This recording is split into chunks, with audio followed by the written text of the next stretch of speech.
بسم الله الرحمن الرحيم. الحمد لله والصلاة والسلام على سيدنا محمد وعلى آله وأصحابه أجمعين. أما بعد فأعوذ بالله من الشيطان الرجيم. بسم الله الرحمن الرحيم.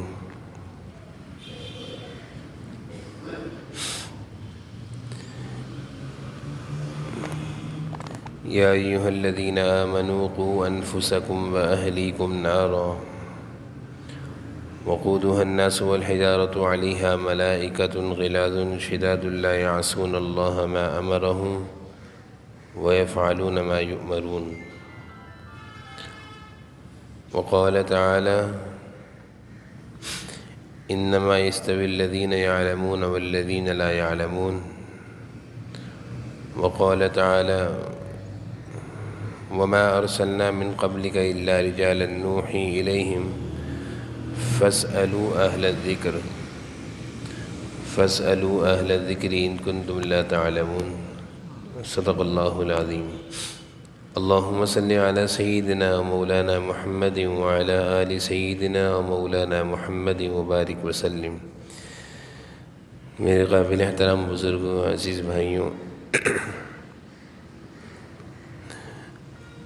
حکیم الامت حضرت تھانوی رحمۃ اللہ علیہ کی کتاب حیات المسلمین کا درس چل رہا ہے،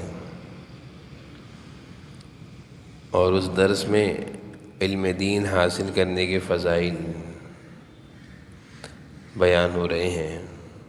گزشتہ اتوار کو بھی اسی سے متعلق بات ہوئی تھی۔ جناب نبی کریم صلی اللہ علیہ وسلم نے احادیث میں علم دین کے حاصل کرنے، دینی مسائل کے سیکھنے پر جو فضائل بیان فرمائے ہیں ان کا ذکر ہو رہا تھا۔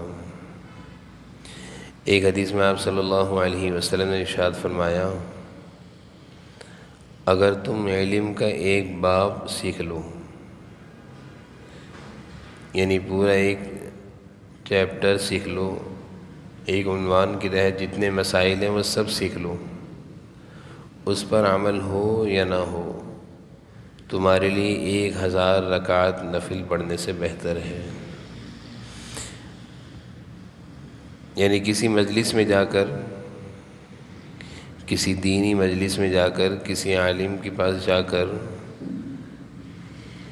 دین کا ایک مسئلہ معلوم کر لے تو یہ 100 رکعت پڑھنے سے بہتر ہے، اور اگر پورا ایک باب علم کا سیکھ لے تو 1000 نفل پڑھنے سے بہتر ہے۔ اور ایک روایت میں ہے کہ آپ صلی اللہ علیہ وسلم نے ارشاد فرمایا کہ ایک مسئلہ معلوم کرنے پر 1000 نفل پڑھنے سے بہتر ہے۔ دینی مسائل، علم دین کا حاصل کرنا یہ معمولی کام نہیں ہے۔ اس کے فضائل قرآن کریم میں بھی بہت زیادہ ہیں، احادیث میں بھی بہت زیادہ ہیں۔ جناب نبی کریم صلی اللہ علیہ وسلم کے دنیا میں آنے کے مقاصد میں سے ایک مقصد اللہ تعالی نے قرآن میں یہ بیان فرمایا ہے، یعلمہم الکتاب والحکمہ، کہ آپ لوگوں کو دین سکھائیں گے، پڑھائیں گے، حکمت اور دانائی کی باتیں بتائیں گے، سکھائیں گے۔ آپ صلی اللہ علیہ وسلم کا زندگی بھر کا یہی مشغلہ رہا،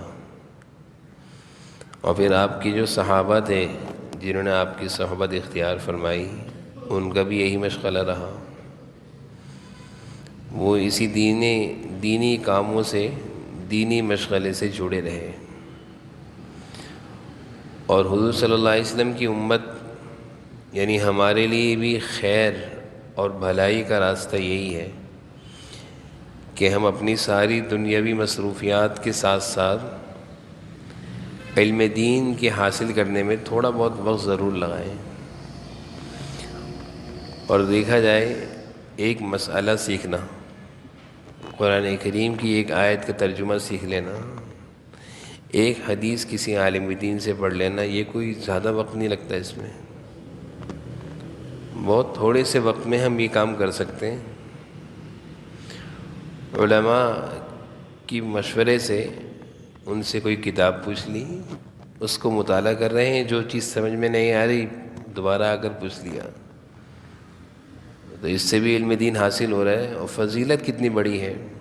گزشتہ درس میں بھی ایک حدیث بیان ہوئی تھی جس میں آپ صلی اللہ علیہ وسلم نے ارشاد فرمایا کہ جب کوئی شخص علم دین حاصل کرنے کے لیے نکلتا ہے تو فرشتے اس کے پاؤں کے نیچے پر بچھاتے ہیں۔ یہ ایسی فضیلت ہے جو کسی عمل پر نہیں ہے، کسی بھی دینی عمل پر یہ فضیلت نہیں ہے۔ علم دین کا حاصل کرنے کوئی نکلا، کوئی آدمی گھر سے اس غرض سے نکلا کہ مسجد جا رہا ہوں، علماء ہوں گے ان سے کوئی بات پوچھوں گا، اپنے کاروباری مسائل پوچھنا بھی اس فضیلت میں داخل ہے۔ ہم کاروبار کرتے ہیں تو کام اور کاروبار میں تو بہت سارے مسائل ایسے ہوتے ہیں جن کا پوچھنا ضروری ہوتا ہے، کیونکہ بعض دفعہ ایسا سودا کوئی انسان کر رہا ہوتا ہے جس میں شرعی لحاظ سے درستگی نہیں ہوتی۔ اب ایسا سودا اگر کر لیا، اس کا نفع حاصل کر لیا تو سارے کاروبار سے برکت نکل جاتی ہے۔ لیکن جو آدمی اپنے کام اور کاروبار کو اور اپنے دیگر دنیاوی مصروفیات کو علماء سے پوچھ کر چلے گا تو وہ ایسے غلط گھاٹے کے سودوں سے محفوظ رہے گا۔ اور دوسری فضیلت آپ صلی اللہ علیہ وسلم نے ارشاد فرمائی کہ جو آدمی مسائل سیکھنے کے غرض سے نکلا گھر سے کہ یہ مسئلہ پوچھ کر آتا ہوں، تو سمندر کی مچھلیاں، آسمان کے پرندے بھی اس کے لیے استغفار کرتے ہیں۔ اتنا بڑا عمل ہے۔ اور ایک حدیث میں تو آپ صلی اللہ علیہ وسلم نے ارشاد فرمایا کہ جو صبح کے وقت دین کی باتیں سیکھنے کے لیے گھر سے نکلا تو اللہ تعالیٰ اس کو ایک کامل حج کا ثواب دے دیتے ہیں۔ صبح کے وقت عموماً جو علم دین حاصل کرنے والے طلبہ ہوتے ہیں، قرآن کریم پڑھنے والے بچے، علم دین یعنی عالم دین بننے والے طالب علم صبح ہی نکلتا کرتے ہیں، تو کتنی بڑی فضیلت روزانہ حاصل کر رہے ہیں کہ ایک حج کامل کا ثواب مل رہا ہے۔ اسی طرح آپ صلی اللہ علیہ وسلم نے اور بھی بہت سارے احادیث میں علم دین کی فضائل بیان فرمائے ہیں۔ ایک حدیث میں آپ صلی اللہ علیہ وسلم نے عجیب بات ارشاد فرمائی ہے کہ جس مجلس میں دین کی باتیں سیکھی اور سکھائی جاتی ہیں، اس مجلس میں کوئی آدمی آ کر شریک ہو جائے، دینی باتیں ہو رہی ہیں، جیسے ہماری مجلس ہے، ہم یہاں بیٹھے ہوئے، ہم نہ کوئی دنیا کی باتیں کر رہے ہیں نہ کاروبار کی باتیں کر رہے ہیں، ہم تو دین کی باتیں کر رہے ہیں، اور اس مجلس میں کوئی آدمی آ کر شریک ہو جائے تو آپ فرما رہے ہیں کہ وہ 60 سال کی ثواب کی عبادت لے کر اٹھتا ہے، 60 سال کی عبادت کا ثواب لے کر اٹھتا ہے۔ اور 60 سال کی عبادت کوئی معمولی نہیں ہے، 60 سال تو بڑا وقت لگتا ہے۔ ایک روایت میں ہے کہ دین اور فقہ کی مجلس میں شامل ہونا، دینی مجلس محفل میں اور مسائل کی مجلس میں حاضر ہونا 1000 رکعت نفل پڑھنے سے بہتر ہے۔ اور پھر آپ نے ارشاد فرمایا 1000 بیماروں کی عیادت سے افضل ہے، اور 1000 جنازے پڑھنے سے بہتر ہے۔ 1000 رکعت نفل دینی مجلس میں شامل ہونے پر ثواب بیان ہو رہا ہے۔ آپ صلی اللہ علیہ وسلم ارشاد فرما رہے ہیں 1000 نفل، 1000 بیماروں کی عیادت، 1000 جنازوں پڑھنے سے۔ حدیث شریف میں آتا ہے جب کوئی آدمی کسی بیمار کی عیادت کو جاتا ہے تو جب تک وہ اس کی عیادت کرتا ہے وہ جنت میں چڑھتا ہے، یعنی جنت میں گھوم رہا ہے، باغات میں گھوم رہا ہے، اور اس کے لیے 70,000 فرشتے دعائیں مغفرت اور رحمت کرتے ہیں بیمار کی عیادت کو۔ اب اگر کوئی آدمی ایک بیمار کی عیادت کر رہا ہے تو اس کو 70,000 فرشتوں کی دعا مل رہی ہے اور جنت مل رہی ہے۔ اور ایک آدمی کوئی دینی مسئلہ یا دینی مجلس میں شامل ہو کر دین سیکھ رہا ہے، دین سن رہا ہے، تو وہ 1000 بیماروں کے برابر، یعنی 70,000 کو ہم 1000 سے حساب لگائیں تو ایک بیمار نہیں 1000 بیماروں کے برابر ثواب پا رہا ہے۔ 1000 بیماروں کی عیادت پر کتنا ثواب ملے گا؟ ایک بیمار کی عیادت پر میں نے بیان کیا ثواب، تو 1000 بیماروں کی عیادت پر۔ اور حدیث میں آتا ہے جب کوئی جنازے میں شامل ہوتا ہے اور نماز جنازہ پڑھتا ہے تو ایک قرات ثواب ملتا ہے. ایک قرات کی وضاحت حدیث میں آئی ہے احد پہاڑ کے برابر ثواب ملتے ہیں نماز جنازے میں شامل ہونے کا. اور کوئی آدمی جنازہ کے ساتھ قبرستان چلے گیا، تدفین میں بھی شامل ہو گیا تو 2 قرات ثواب ملتا ہے، 2 احد پہاڑ کے برابر. احد پہاڑ تقریباً 6.5 کلومیٹر پر ہے. تو جنازے میں شامل ہونے پر 1 قرات، نماز جنازے کے ساتھ قبرستان جانے پر 2 قرات، اور علم دین سیکھنے پر 1000 جنازوں میں شامل ہونے کے برابر ثواب مل رہا ہے. 1000 جنازوں پر.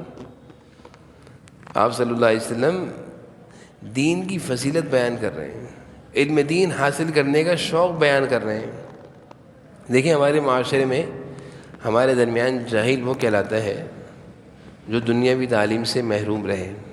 اگر کوئی بچہ پڑھنے نہ جائے، اسکول نہ جائے اور آگے کی تعلیم حاصل نہ کرے تو والدین کہتے ہیں دنیا میں تجھے سب جاہل کہیں گے.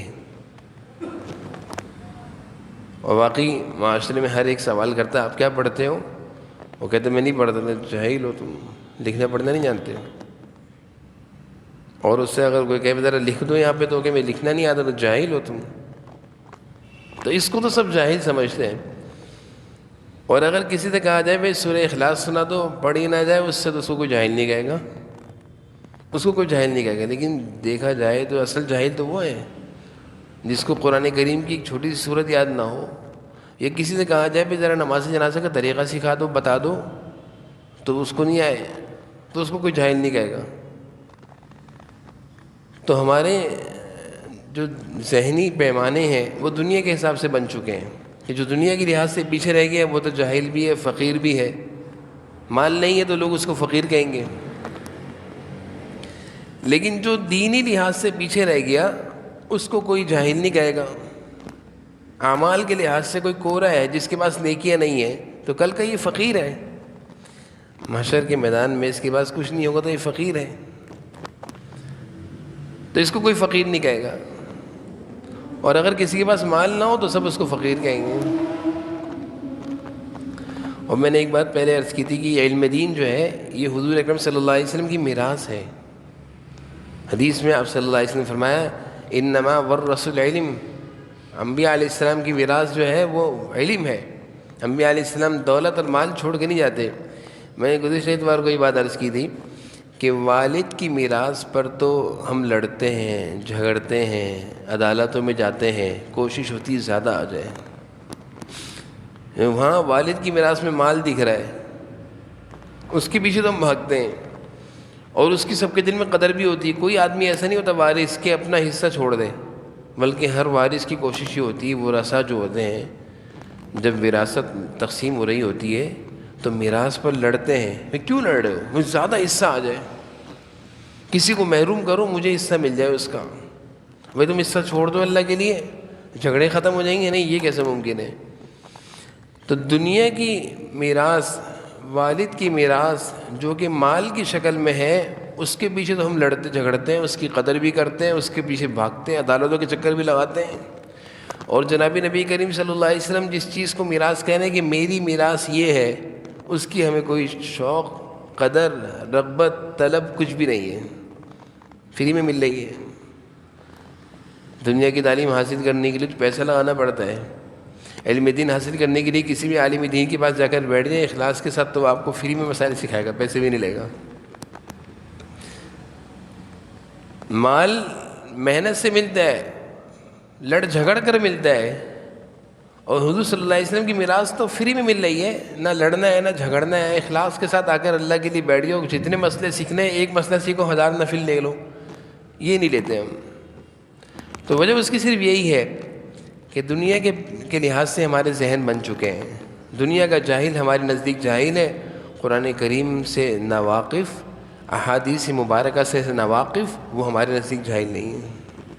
یہی وجہ ہے کہ اللہ تعالی ہمیں ہدایت عطا فرمائے کہ ہم اپنی اولادوں کے دنیا کی تعلیم سے جہالت کو جہالت سمجھتے ہیں، اور اگر ہماری اولاد قرآن اور حدیث سے جاہل رہ جائے، ناواقف رہ جائے، ہم اس کو جاہل بھی نہیں سمجھتے. ہم اس کو جاہل بھی نہیں سمجھتے. جبکہ فضیلت دیکھیں کتنی زیادہ فضیلت آپ صلی اللہ علیہ وسلم علم دین کی بیان فرما رہے ہیں. مسلسل حدیثیں چل رہی ہیں، ایک نہیں بہت ساری حدیثیں چل رہی ہیں جس میں علم دین کی حاصل کرنے کی فضیلت بیان ہو رہی ہے. اور علم دین حاصل کرنے کے لیے کوئی یہ نہیں کہ ہمیں اپنا سب کچھ چھوڑنا پڑے گا. جس طرح ہم اور چیزوں کو اہمیت دیتے ہیں، تھوڑا سا وقت نکال کر کسی عالم دین کے پاس جا کر بیٹھ کر قرآن سکھا دیں مجھے، یہ بھی علم دین ہے. قرآن کا ترجمہ پڑھا دیں، یہ بھی علم دین ہے. 10 منٹ نکال لیں. بھئی حدیث کا کوئی حصہ ہمیں پڑھا دیں. معارف الحدیث بہترین کتاب ہے، بھئی ہمیں ایک ایک حدیث روزانہ پڑھا دیا کریں، یہ بھی دین ہے. بھئی میں کاروبار کرتا ہوں تو کاروبار کے مسائل الگ ہیں، یہ کاروبار کے مسائل پڑھائیں. اب زکوٰۃ آ رہی ہے، رمضان قریب ہوتا ہے، زکوٰۃ کے مسائل پڑھائیں. رمضان آ رہا ہے، رمضان کے مسائل پڑھائیں. اگر ہم یہ سارے کام خود کریں گے، تھوڑا سا وقت نکالیں گے، تو یہ ساری فضیلتیں ہمیں مل جائیں گی. لیکن بات وہی ہے کہ جب تک اس چیز کی عظمت اور اس کی اہمیت ہمارے دل میں نہیں ہوگی، ہم نہیں سیکھیں گے. ایک واقعہ لکھا ہے کہ علم دین حاصل کرنے والا جس کے پاس دینی علوم ہوتے ہیں، علم کی روشنی ہوتی ہے، وہ گمراہیوں سے محفوظ رہتے ہیں، شیطانی حملوں سے محفوظ رہتے ہیں. جس کے پاس دین کی روشنی ہو، اس کو کوئی گمراہ نہیں کرے گا، یعنی وہ کسی غلط بات پر راضی نہیں ہوگا اتنے آرام سے. اس کے پاس علم دین ہے، دین کا علم. اس نے کچھ سنا ہے. بہت سارے لوگ جو تھوڑی بہت علماء کی صحبت میں، اللہ والوں کی صحبت میں بیٹھ جاتے ہیں، ان کی دینی معیار بلند ہو جاتا ہے. وہ اتنے آرام سے کوئی غلط بات کو تسلیم نہیں کرتے. غلط تو غلط ہے، کیسے ہم اس کو مان لیں گے. تو ایک واقعہ لکھا ہے اور حدیث ہے، اس حدیث کے ضمن میں واقعہ ہے: فقیہ واحد اشد علی الشیطان من 1000 عابد. کہ ایک فقیہ، مراد اس سے علم دین رکھنے والا، وہ 1000 عابدوں سے بہتر ہے. شیطان پر ایک فقیہ کو گمراہ کرنا مشکل ہے، 1000 عابدوں کو گمراہ کرنا آسان ہے. شیطان کے لیے ایک فقیہ جس کے پاس علم دین کا علم ہو، ایک عالم دین جو دین کو سمجھتا ہو، وہ اتنے آرام سے شیطان کی چالوں میں نہیں آئے گا. بھئی یہ کام کر لو، کر لیا. اگر کسی پاس دین کا علم ہو، کرنے سے پہلے سوچے گا بھئی صحیح ہے غلط ہے، میں نے جو پڑھا ہے اس میں تو ایک چیز غلط ہے، یا وہ فون کر کے پوچھ لے گا. اور جو ایک ایسے ہی ہوگا صرف عبادت کرتے کرتے کرتے اس کو کر لو. یہ بھی ایک مسئلہ ہے نا کہ بہت سارے لوگ جو عبادت میں بہت زیادہ پابند ہوتے ہیں، نماز روزے کے پابند ہوتے ہیں، تو وہ اپنے کو عالم بھی سمجھنے لگتے ہیں، جبکہ علم دین کا الگ راستہ ہے، اس کی الگ فضائل ہیں. اس زمن میں ایک واقعہ لکھا ہے حضرت شیخ عبد القادر جیلانی رحمہ اللہ کا. بہت بڑے اللہ والے گزرے ہیں، بہت بڑے عالم دین تھے، بہت بڑے فقیہ تھے. بعد میں لوگوں نے ان کے نام کو غلط استعمال کرنا شروع کر دیا. وہ خود بہت اونچے درجے کے عالم تھے، حضرت شیخ عبد القادر جیلانی رحمہ اللہ. ان کے بارے میں آتا ہے کہ ایک دفعہ پیدل سفر کر رہے تھے. اس زمانے میں سواریاں بھی نہیں ہوتی تھیں. تو ایک جنگل سے گزر رہے تھے، وہاں پہ اندھیرا تھا. اندھیرے میں ان کو یہ احساس ہوا کہ راستہ دکھ نہیں رہا. حضرت شیخ عبد القادر جیلانی کو یہ احساس ہوا کہ راستہ نہیں دکھ رہا، مشکلات ہوئیں. تو انہوں نے کہا کہ اس راستے کو کس طرح میں طے کروں گا. یہی سوچ رہے تھے، اتنے میں کیا ہوا، ایک دم سے اسی اندھیرے میں روشنی سی ہو گئی.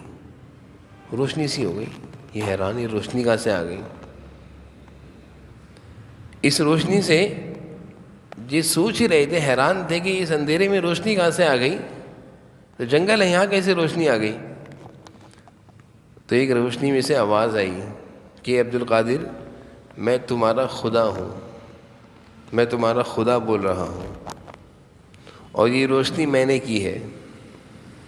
اب دیکھیں کہ ان کے ساتھ کیسا معاملہ چل رہا ہے.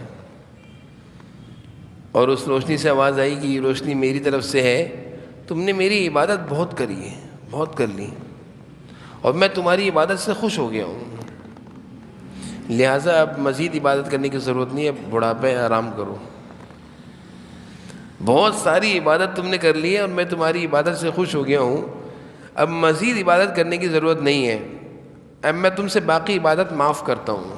اب نماز، روزہ، زکوٰۃ، حج کی ضرورت نہیں ہے تمہیں، اب نہ پڑھو، کافی ہے اتنا. حضرت شیخ عبد القادر جیلانی رحمہ اللہ صرف صوفی نہیں تھے، بہت بڑے عالم دین تھے، قرآن و حدیث کو جانتے تھے، فقیہ تھے، سمجھ گئے اور دل میں سوچا کہ یہ شیطان ہی ہو سکتا ہے۔ اللہ تعالیٰ نے اتنے سارے انبیاء علیہ السلام کو بھیجا، ہمارے حضور صلی اللہ علیہ وسلم پوری رات عبادت میں کھڑے رہتے تھے، آپ صلی اللہ علیہ وسلم اتنی ماشاءاللہ رات کو عبادت کرتے تھے کہ پورے پاؤں میں ورم آ جاتا تھا، آپ کے پاؤں سج جاتے تھے، لیکن آپ کھڑے رہتے تھے اللہ کے سامنے۔ تو شیخ عبد القادر جیلانی رحمۃ اللہ علیہ فرمانے لگے، انبیاء علیہ السلام سے تو کبھی اللہ تعالیٰ نے عبادت کو معاف نہیں کیا، میں ان سے آگے نکل گیا ہوں۔ یہ فقیہ سوچ سکتا ہے، یہ عام عبادت گزار کے ذہن میں یہ بات نہیں آ سکتی۔ کوئی عام عبادت گزار ہوگا نا جو نماز روزے کا پابند ہوگا، وہ تو کہے گا ہاں صحیح ہے، بس آج سے میں بخشا ہو گیا ہوں۔ تو حضرت کے ذہن میں ایک دم بات آئی کہ انبیاء علیہ السلام نے اتنی زندگی عبادتوں میں گزاری، اور ان کا مقام اور مرتبہ تو مجھ سے بہت اونچا ہے، ان کے مقام تک تو کوئی نہیں پہنچ سکتا، نبی کے مقام تک۔ ان کو اللہ تعالیٰ نے عبادت معاف نہیں کری، نماز روزہ معاف نہیں کیا، میں کون ہوتا ہوں؟ اللہ تعالیٰ نے آج سے پہلے کسی کو معاف نہیں کیا نماز روزہ۔ فرمانے لگے یہ شیطان ہے، یہ شیطان کی چال ہے، اور فوراً کہا لا حول ولا قوۃ الا باللہ، اعوذ باللہ من الشیطان الرجیم۔ ایک دم سے وہ روشنی دوبارہ اندھیرے میں بدل گئی، بھاگ گیا۔ وہ ہے نا حدیث جو میں نے سنائی کہ ایک فقیہ، ایک علم دین رکھنے والا شیطان پر 1000 عابدوں سے زیادہ بھاری ہوتا ہے۔ وہ 1000 عابدوں تو گمراہ کرنا آسان سمجھتا ہے، لیکن علم دین جس کے پاس ہو اس کو گمراہ کرنا اس کے لیے مشکل ہوتی ہے۔ کتنی بڑی چال تھی، کوئی معمولی عبادت گزار ہوتا وہ تو اس چال میں آ جاتا کہ واقعی اندھیرے کو روشنی سے بدل دیا، لیکن حضرت کے پاس علم تھا، فقاہت تھی، ایک دم سے وہ بھاگا اور وہ روشنی جو آئی تھی وہ روشنی اندھیرے سے بدل گئی۔ اور جب بھاگا تو شیطان یہ کہتا ہوا نکلا کہ عبد القادر، یہ جو جگہ ہے، جس جگہ یہ اندھیرا سا ایک سما ہے، اس جگہ میں نے آپ سے پہلے 70 عابدوں کو لا کر گمراہ کیا ہے، 70 عابدوں کی میں نے عبادتوں کو چھڑوا دیا اسی دھوکے میں کہ اب عبادت کی ضرورت نہیں ہے۔ جاتے جاتے حضرت عبد القادر جیلانی رحمہ اللہ سے کہہ رہا ہے کہ میں اس سے پہلے اے عبد القادر اس جگہ پر 70 عابدوں کو عبادت کا جوش دلا کر، عبادت کا نشہ دلا کر کے بہت بڑے عبادت گزارو، بس گمراہ کر چکا ہوں، لیکن آپ بچ گئے مجھ سے، آپ مجھ سے بچ گئے، آپ گمراہ ہونے سے بچ گئے۔ اور پھر کہنے لگا اے عبد القادر، آپ پہلے شخص ہو جو میرے وار سے بچ گئے ہو، اور آپ کیسے بچے ہو؟ آپ کے علم نے آپ کو بچایا ہے۔ حضرت شیخ عبد القادر جیلانی رحمۃ اللہ فرما کے سمجھ گئے کہ پہلے والے حملے سے زیادہ دوسرا حملہ ہو رہا ہے، کہ اب مجھے علم کا نشہ دلا رہا ہے، اللہ کا فضل نہیں دلا رہا۔ تو فوراً سمجھ گئے، اور ایک دم دیکھیں نا یہ باتیں کیسے ذہن میں آ رہی ہیں۔ فرمانے لگے کہ پہلا وار جو تھا، پہلا وار اندھیرے کو روشنی سے بدلنا، وہ اتنا خطرناک نہیں تھا، یہ وار زیادہ خطرناک ہے کہ تیرے علم نے تجھے بچایا، یعنی میرے نظر میرے اوپر ڈال رہا ہے، اللہ سے نظر ہٹا رہا ہے۔ انسان جب اپنے اوپر نظر کرتا ہے کہ میں کچھ ہوں تو بس ختم، اور جب انسان کی یہ ہو کہ بھئی اللہ کا فضل ہے میں کچھ بھی نہیں ہوں تو کامیاب ہے۔ دنیا کتنی ہمارے پاس آ جائے، جب تک ہم یہ سمجھ رہے ہیں اللہ کا فضل ہے، بھائی اللہ دے رہے ہیں، میرا کوئی کمال نہیں ہے، تو اللہ اور برکت دیں گے شکر کی برکت سے۔ اور جب دنیا میں یہ سوچنے لگ جائے یہ کاروبار میں چلا رہا ہوں، یہ فیکٹری میں چلا رہا ہوں، میں بہت صلاحیت والا ہوں، بہت استعداد ہے، اور میں بہت سارے لوگوں کو دیکھ سکتا ہوں، جب یہ نشہ آتا ہے انسان کے اندر تو اللہ سے نظر ہٹ گئی، راستے بند ہو گئے۔ اب اس نے اپنے راستے بند کر لیے۔ اس کے والد اس کو کہتا ہے کہ بیٹا ہم نے تمہیں سکھایا ہے، آپ نے کیا سکھایا ہے، یہ تو سب میری محنت ہے۔ جب انسان کے دماغ میں گھمنڈ آ جائے، جس کو ہمارے احادیث میں بھی یہ لفظ ہے تکبر، بڑائی کہ میں کچھ ہوں، تو یہیں سے اس کی گمراہی شروع ہو جاتی ہے، بربادی شروع ہو جاتی ہے، تباہی شروع ہو جاتی ہے۔ اللہ تعالیٰ محفوظ رکھے۔ عبادت کی بڑائی آ جائے کہ میں تو بہت نماز پڑھتا ہوں، میں تو تہجد پڑھتا ہوں، دیکھیے گا سستی ہونا شروع ہو جائے گی۔ میں تو بہت صدقے اور خیرات کرتا ہوں، کچھ عرصے میں دیکھیے گا سستی ہونا شروع ہو جائے گی، صدقے خیرات میں مال کی محبت آ جائے گی۔ میں تو نفلی روزے بہت رکھتا ہوں، پیر اور جمعرات کا، کچھ عرصے میں دیکھیے گا سب ختم ہونا شروع ہو جائے گا. اور جس کی نظر اللہ کی ذات پر ہو کہ اللہ رکھوا رہے ہیں، بھائی اللہ کروا رہے ہیں، اللہ کا فضل ہے، میں اس لیے کر رہا ہوں، میرا کوئی کمال نہیں ہے، اللہ کی توفیق ہے، تو یہ کام چلتے رہیں گے. حضرت شیخ عبد القادر جیلانی رحمۃ اللہ فرمانے لگے تیرا اب کا وار پہلے وار سے زیادہ خطرناک ہے. اس کو جواب دیا کہ تیرا اب کا وار، اب کا حملہ پہلے حملے سے زیادہ خطرناک ہے. اے شیطان بدبخت، مجھے میرے علم نے نہیں بچایا، مجھے میرے اللہ کی فضل نے بچایا. مجھے میرے علم نے نہیں بچایا بلکہ میرے اللہ کے فضل نے مجھے بچایا ہے. تو یہ چیز ہے. یہ ساری باتیں کس کے ذہن میں آتی ہیں؟ جن کے پاس تھوڑا سی صحبت ہو علماء کی، پاس بیٹھتے ہوں، جن کے پاس علم دین ہو، وہ تو بچ جاتے ہیں. نہیں تو اچھے اچھے دیندار ہر سال حج اور عمرے بھی کرنے والے ایسی باتوں میں آ کر گمراہ ہو جاتے ہیں. شیطان تو دیکھیں سب کے ساتھ لگا ہوا ہے. قرآن کریم میں اللہ تعالیٰ نے کئی جگہ فرمایا کہ جب شیطان کو اللہ نے نیچے پھینکا ہے آسمانوں سے کہ جاؤ نیچے، تو وہ اس وقت اللہ سے کہہ کر آیا تھا کہ میں تیرے بندوں کو گمراہ کروں گا. قرآن میں یہ چیز موجود ہے، میں تیرے بندوں کو گمراہ کروں گا، چھوڑوں گا نہیں ان کو میں مزید گمراہ کروں گا. اللہ نے فرمایا تو سب کو گمراہ کرے گا الا عبادک منہم المخلصین، لیکن جو میرے نیک بندے ہوں گے، ان عبادی لیس لک علیہم سلطان، ان پر تیرا زور نہیں چلے گا. جن کے پاس دین کی روشنی ہوگی، علم دین کی روشنی ہوگی، علماء کی صحبت ہوگی، نیک لوگوں کی صحبت ہوگی، وہ تیرے وار سے محفوظ رہیں گے، وہ تجھ سے بچے رہیں گے. تو یہ شیطانی حملوں سے بچنے کا بھی ایک بہترین ذریعہ وہ علم دین کا حصول ہے. اپنی زندگی میں تھوڑا سا وقت بھی ہم چاہیں، جیسے میں نے عرض کیا، کوئی مشکل نہیں ہے، کسی بھی عالم دین کی صحبت میں درخواست کر دیں کہ میں تھوڑا وقت آپ سے لینا چاہتا ہوں. اسی طرح بہت سارے مواقع ہیں علم دین کی حاصل کرنے کے. اپنے اوقات کو اس طرح ترتیب دیں کہ دنیا کے معاملات بھی چلتے رہیں، گھر والوں کو بھی وقت دیں، اور ساتھ ساتھ علم دین کی جو اتنے فضائل ہیں اور اس علم دین کی جو فوائد ہیں اس سے ہم کہیں محروم نہ رہ جائیں. اس کے لیے کچھ وقت نکالیں، کوئی ترتیب بنائیں، اور یہ فکر اپنے اندر جگائیں، اپنے بچوں کے لیے فکر کریں. اگر ہم سے کوتاہی ہو رہی ہے، ہم اس بارے میں نہیں سیکھ سکے، تو کم از کم اپنے بچوں کی فکر کریں. اتنا تو ہونا چاہیے کہ ہر بچہ، ہر مسلمان کا بچہ، مسلمانوں کے گھروں میں پرورش پانے والے بچہ ہو، بچی قرآن کریم دیکھ کر اچھا پڑھتے ہوں، قرآن کریم دیکھ کر اچھا پڑھتے ہوں، اور قرآن کریم کا ترجمہ بھی آتا ہو، اور احادیث مبارکہ کچھ نہ کچھ ان کو یاد ہوں.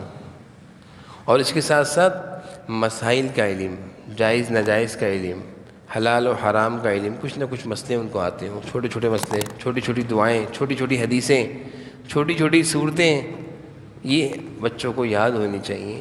یہ ضروری ہے، اور یہ مسلمان والدین پر ذمہ داری ہے. میں نے یہ بات، دوسری موضوع نکل جائے گا، پہلے بھی قرآن کریم کی آیت سے اس کے بارے میں بتایا تھا.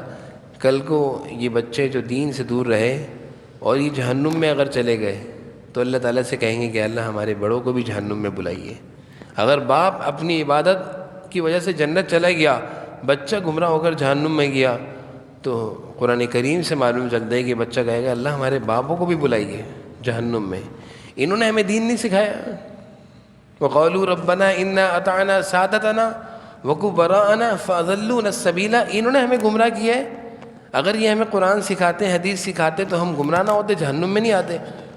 تو بس بعض دفعہ والدین کی پکڑ یہ قرآن اور حدیث سے معلوم چلتا ہے کہ اولاد کی وجہ سے ہو جائے گی. اولاد کی تعلیم و تربیت میں اگر کوتاہی ہو گئی، جیسے کہ آتا ہے کہ ایک عورت اکیلی جہنم میں نہیں جائے گی، اپنے شوہر کو بھی لے کر جائے گی، اپنے والد کو بھی لے کر جائے گی، اپنے بھائی کو بھی لے کر جائے گی.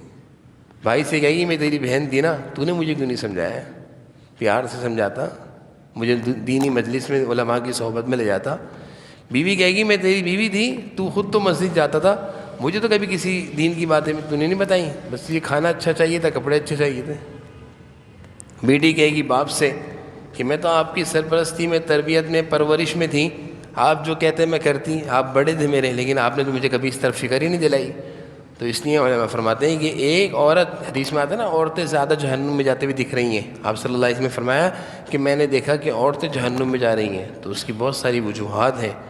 تو ایک عورت اکیلے جہنم میں نہیں جائے گی، وہ اپنے بھائی کو بھی گھسیٹے گی. خدا نہ کرے دنیا میں اگر کسی پر کوئی کیس بنتا ہے تو اس کیس میں وہ اکیلا مجرم گرفتار نہیں ہوتا، وہ پتہ نہیں کتنوں کو گھسیٹ لیتا ہے. یہ بھی تھے، یہ بھی تھے، یہ بھی تھے، وہ پتہ نہیں کتنے لوگ اس کی وجہ سے بیچارے پریشانی میں آ جاتے ہیں، تکلیف میں آ جاتے ہیں. اور پھر ہر شخص پریشان ہوتا ہے کہ یہ پھنسا ہے، مجھے بھی پکڑوائے گا. تو بھائی اسی طرح جہنم میں اگر اولاد جا رہی ہے تو والدین کی پکڑ ہو سکتی ہے۔ اللہ تعالی ہم سب کو جو کچھ کہا سنا اس پر عمل کی توفیق نصیب فرمائے۔ وآخر دعوانا الحمدللہ رب العالمین، الحمدللہ رب العالمین والعاقبۃ للمتقین، والصلاة والسلام علی سید الانبیاء المرسلین وعلی آلہ واصحابہ اجمعین۔ اللہم صلی علی سیدنا مولانا محمد وعلی آل سیدنا مولانا محمد وآلہ وسلم۔ یا اللہ ہمارے اس وقت کے جمع ہونے کو اپنی بارگاہ میں قبول فرما لیجیے، جو کچھ باتیں کہیں سنی اس پر ہمیں عمل کی توفیق نصیب فرما دیجیے۔